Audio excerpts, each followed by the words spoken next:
Hello friends, welcome to the defence target by Sangam sir. आज का हमारा टॉपिक है संविधान निर्माण के प्रमुख स्रोत, संविधान निर्माण की प्रक्रियाएं, समितियां एवं संविधान की विशेषताएं।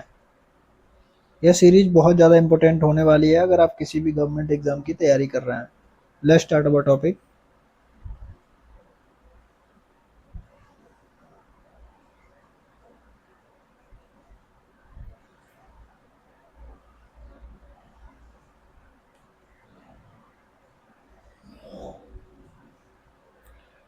संविधान के ढांचे के निर्माण में मुख्यतः किन स्रोतों का प्रयोग किया गया है?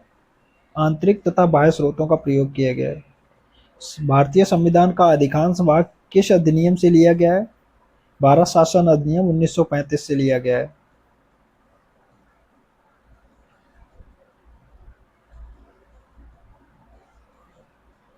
भारत शासन अधिनियम 1935 से लिए गए प्रमुख उपबंध कौन कौन से हैं? हमने न्यायपालिका लिया है, अध्यादेश की प्रवृत्ति ली है, कैग लिया है, लोक सेवा आयोग, आपात उपबंध, प्रशासनिक विवरण, राज्यपाल, संघीय व्यवस्था। ये सब हमने भारत शासन अधिनियम 1935 से लिए गए हैं। अब कुछ देखते हैं विदेशी स्रोत, किन किन देशों से हमने क्या क्या लिया है इसके बारे में हम देखते हैं, और ये एग्जाम में मोस्टली क्वेश्चन पूछे जाते हैं। ब्रिटेन के संविधान से लिए गए प्रावधान कौन कौन से हैं? संसदीय शासन प्रणाली, संसदीय विशेषाधिकार, विधि का शासन, विधायी प्रक्रिया, एकल नागरिकता, मंत्रिमंडल प्रणाली, एकल न्यायिक प्रणाली, सर्वाधिक मत के आधार पर जीत का निर्णय और द्विसदनात्मक व्यवस्था। ये सब ब्रिटेन के संविधान से लिया गया है। संयुक्त राज्य अमेरिका के संविधान से हमने क्या क्या लिया है? मूल अधिकार लिए हैं, प्रस्तावना का विचार लिया है, राष्ट्रपति पर महाभियोग की प्रक्रिया लिया है, स्वतंत्र न्यायपालिका लिया है, न्यायिक पुनरावलोकन लिया है, लोक जनहित याचिका लिया है, उपराष्ट्रपति का पद लिया है, वित्तीय आपात लिया है, संविधान संशोधन में राज्य विधायकों का द्वारा अनुमोदन का प्रावधान लिया है, संविधान की सर्वोच्चता, ये भी हमने अमेरिका के संविधान से लिया गया है। आयरलैंड के संविधान से हमने क्या क्या लिया है? राज्य के नीति निर्देशक तत्व, राष्ट्रपति का निर्वाचन मंडल एवं पद्धति, साहित्य कला विज्ञान, समाज सेवा में योगदान के आधार पर राज्यसभा में कुल 12 सदस्यों का मनोनयन। यह सब हमने लिया है आयरलैंड के संविधान से। कनाडा के संविधान से हमने क्या क्या लिया है? अवशिष्ट शक्तियां केंद्र के पास होंगी, संघीय शासन प्रणाली, सशक्त केंद्र राज्यपाल की नियुक्ति, राष्ट्रपति द्वारा उच्चतम न्यायालय का परामर्शी न्याय निर्णयन। ये सबने कनाडा से लिया है। ऑस्ट्रेलिया के संविधान से हमने लिया है समवर्ती सूची का प्रावधान, प्रस्तावना की भाषा, केंद्र एवं राज्य संबंध, शक्तियों का विभाजन, संसद के दोनों सदनों की संयुक्त बैठक। यह हमने ऑस्ट्रेलिया से लिया है।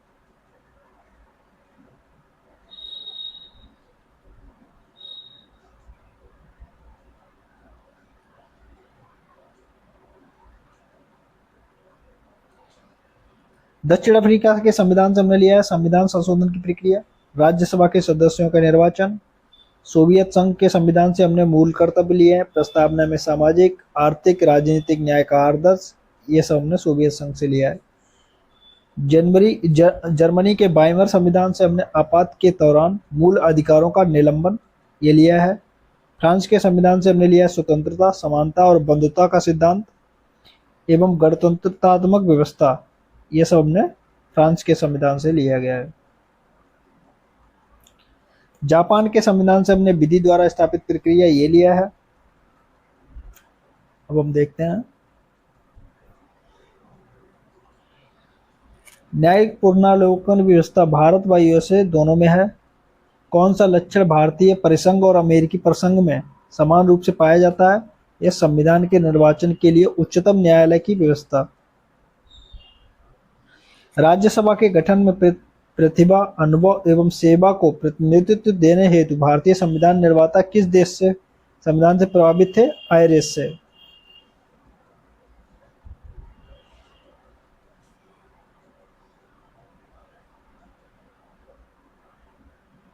राष्ट्रपति के विचारार्थ राज्यपाल द्वारा विधेयक सुरक्षित रखने का प्रावधान किस देश से संविधान से लिया गया? कनाडा से लिया गया है। अब देखते हैं संविधान निर्माण की प्रक्रिया एवं संविधान सभा के बारे में। संविधान भारत की संविधान सभा का उल्लेख सर्वप्रथम किसने किया था? 1922 महात्मा गांधी ने किया था। भारत की तरफ से संविधान सभा की सर्वप्रथम मांग कब की गई? स्वराज पार्टी 1934 मई 1934 रांची में की गई थी।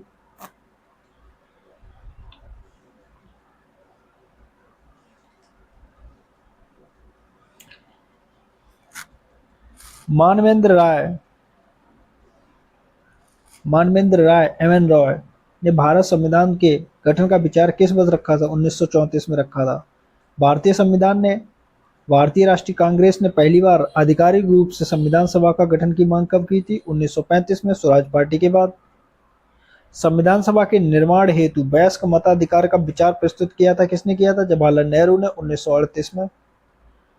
ब्रिटिश सरकार ने सर्वप्रथम संविधान सभा की मांग को आधिकारिक रूप से कब स्वीकार किया था? ये किया था 1940 ईस्वी में, अगस्त प्रस्ताव में ये सब मांग को स्वीकार किया था।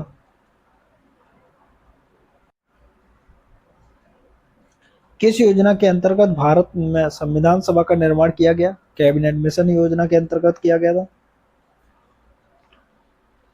किस योजना के अंतर्गत पाकिस्तान के लिए संविधान सभा का गठित की गई? माउंटबेटन योजना के अंतर्गत। कैबिनेट मिशन योजना के प्रावधानों के अनुसार संविधान सभा का गठन कब किया गया? नवंबर 1946 में। कैबिनेट मिशन योजना 1946 के तहत गठित संविधान सभा के सदस्यों की संख्या 389 थी।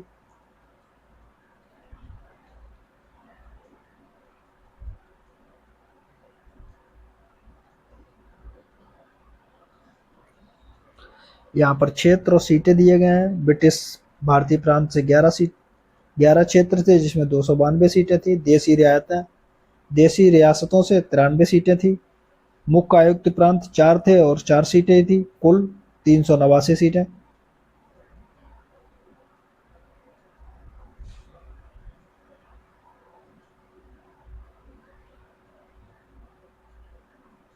भारतीय संविधान भारतीय संविधान सभा का गठन करने के उद्देश्य से किस वर्ष चुनाव संपन्न हुआ? जुलाई अगस्त 1946।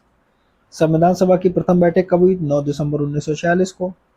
संविधान सभा में ब्रिटिश भारत के प्रांतों को आवंटित 296 सीटों के लिए संपन्न चुनाव में दलगत स्थिति क्या थी? कांग्रेस को सबसे अधिक 208 सीटें मिली, मुस्लिम लीग को 73 एवं अन्य को 15 सीटें मिली।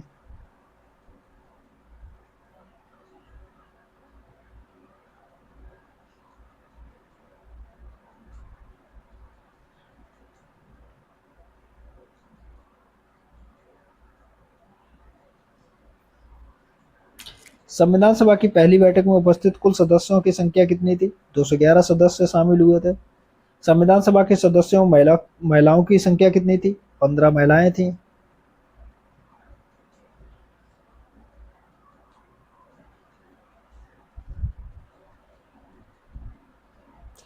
अब वो 15 महिलाएं कौन कौन सी थी इसके बारे में हम डिस्कस कर लेते हैं अभी।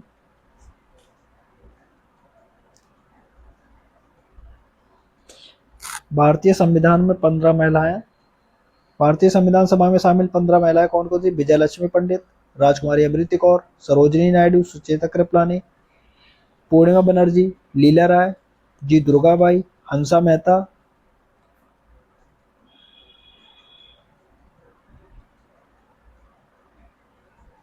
कमला चौधरी, रेणुका रे, मालती चौधरी, दक्षायनी बेलायुधन, बेगम एजाज रसूल, एनी मस्करिनी, अम्मू स्वामीनाथन। ये 15 महिलाएं संविधान सभा में उपस्थित थीं।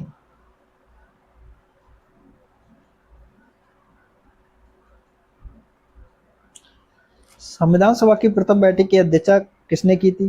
डॉक्टर सच्चिदानंद सिन्हा ने की थी। किसे संविधान सभा का स्थायी अध्यक्ष बनाया गया? डॉक्टर राजेंद्र प्रसाद को। किस तिथि को डॉक्टर राजेंद्र प्रसाद निर्विरोध संविधान सभा के स्थायी सदस्य के रूप में निर्वाचित हुए थे? 11 दिसंबर 1946 को।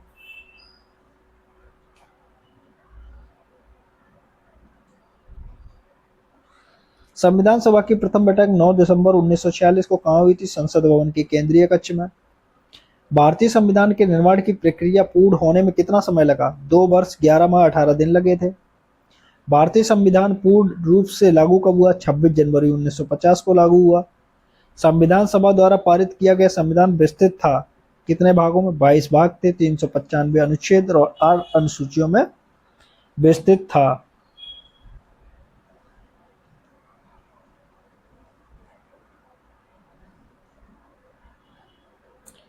26 जनवरी 1950 को संविधान लागू होने के समय सभी संवैधानिक वस्तुस्थिति क्या थी? संपूर्ण प्रभुत्व संपन्न लोकतंत्रात्मक गणराज्य। कांग्रेस ने किस अधिवेशन में संविधान सभा के अर्थ तथा महत्व की व्याख्या की थी? 1936 के लखनऊ अधिवेशन में इसकी व्याख्या की थी। संविधान सभा के निर्वाचन की पद्धति क्या थी? अप्रत्यक्ष निर्वाचन हुआ था।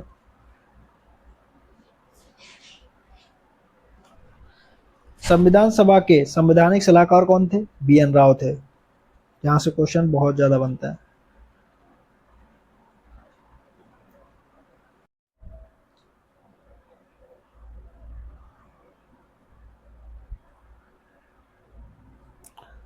संविधान सभा में वयस्क मताधिकार को 15 वर्ष के लिए स्थगित करने की बात की थी मौलाना अबुल कलाम आजाद ने।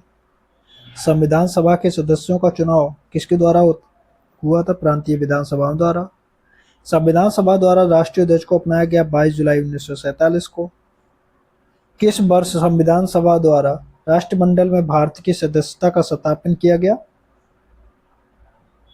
मई 1949 में। मई 1949 में। संविधान सभा द्वारा राष्ट्रीय गान को कब अपनाया गया? 24 जनवरी 1950 को।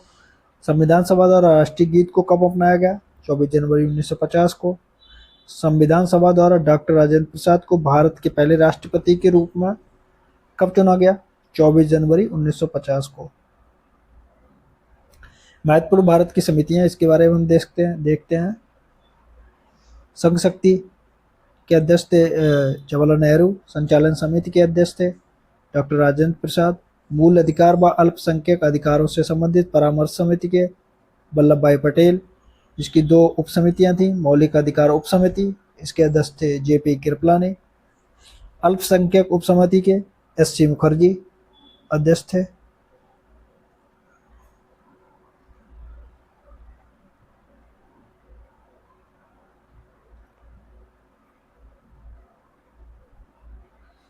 संघीय समिति संविधान समिति के जवाहरलाल नेहरू।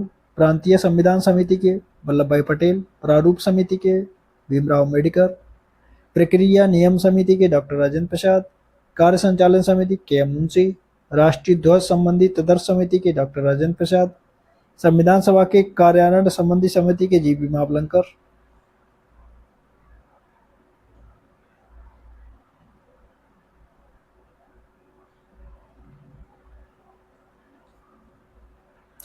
संविधान सभा के कार्यकारण संबंधी समिति के जी.बी. मावलंकर।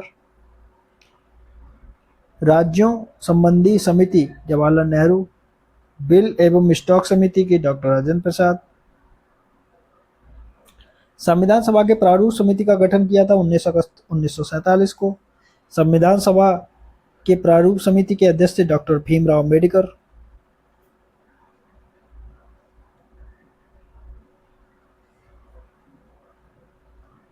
संविधान सभा के प्रारूप समिति में सम्मिलित सदस्यों की संख्या कितनी थी? 7 थी।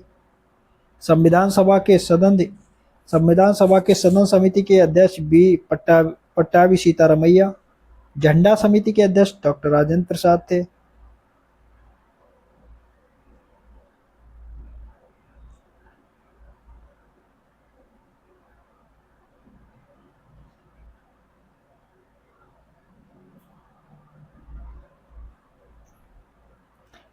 भीमराव अम्बेडकर की अध्यक्षता में संविधान सभा के प्रारूप समिति में शामिल सदस्य कौन कौन से थे?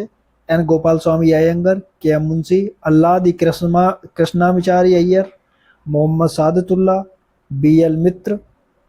इनके बाद स्थान लिया माधवराव ने लिया था, एवं डी.पी. खेतान। इनकी मृत्यु के बाद टी.टी. कृष्णाचारी शामिल किया गया था।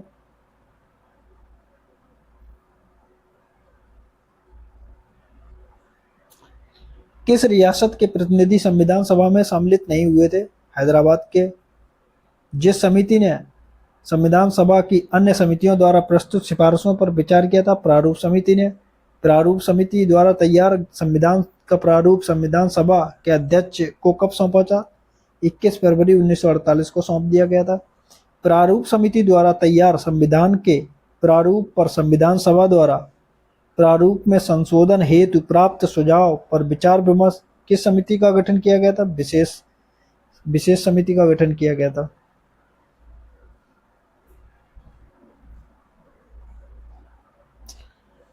संशोधित प्रारूप का मुद्रित संस्करण संविधान सभा के अध्यक्ष को कब प्रस्तुत किया गया था? 26 अक्टूबर 1948 को। अब कुछ मत हैं। संविधान सभा कांग्रेस थी और कांग्रेस भारत था, यह कथन किसने कहा? ग्रैनविले स्टीन ने।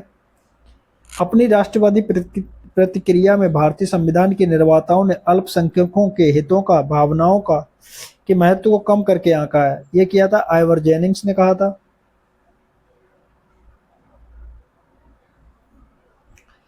भारत की स्वतंत्रता के बाद भारतीय राष्ट्रीय कांग्रेस को एक राजनीतिक दल के रूप में भंग कर दिया जाना चाहिए, एक सुझाव दिया था महात्मा गांधी ने।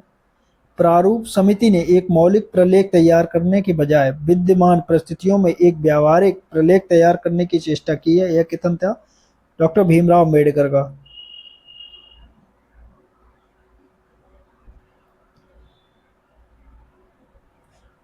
संविधान के मूल विचारों में किसी का पेटेंट अधिकार नहीं है, भीमराव अम्बेडकर ने कहा था। भारतीय संविधान का निर्णय विश्व के विभिन्न संविधानों को छानने के बाद किया गया, डॉक्टर भीमराव अम्बेडकर ने कहा था। भारतीय संविधान का विश्व का सबसे बड़ा एवं विस्तृत संविधान है, ये आइवर जेनिंग्स ने कहा था। भारतीय संविधान वकीलों के लिए स्वर्ग है, ये आइवर जेनिंग्स ने कहा था।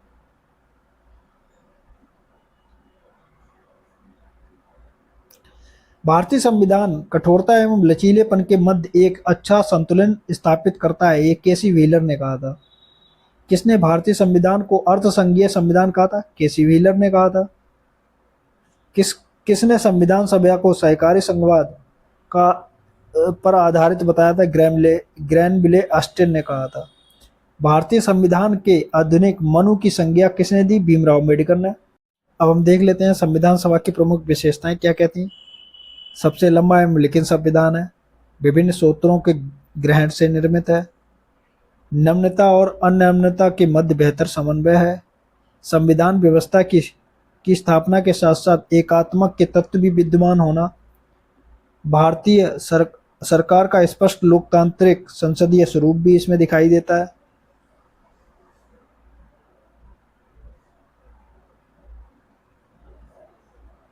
संसदीय संप्रभुता, विधायिका एवं न्यायपालिका, सर्वोच्च न्यायपालिका के मध्य समन्वय, एकीकृत एवं स्वतंत्र न्यायपालिका की स्थापना, मूल अधिकारों का प्रावधान, राज्यों के नीति निर्देशक सिद्धांत एवं मौलिक कर्तव्य का वर्णन, एक पंथ निरपेक्ष राज्य की स्थापना, वयस्क मताधिकार पर आधारित लोकतंत्र,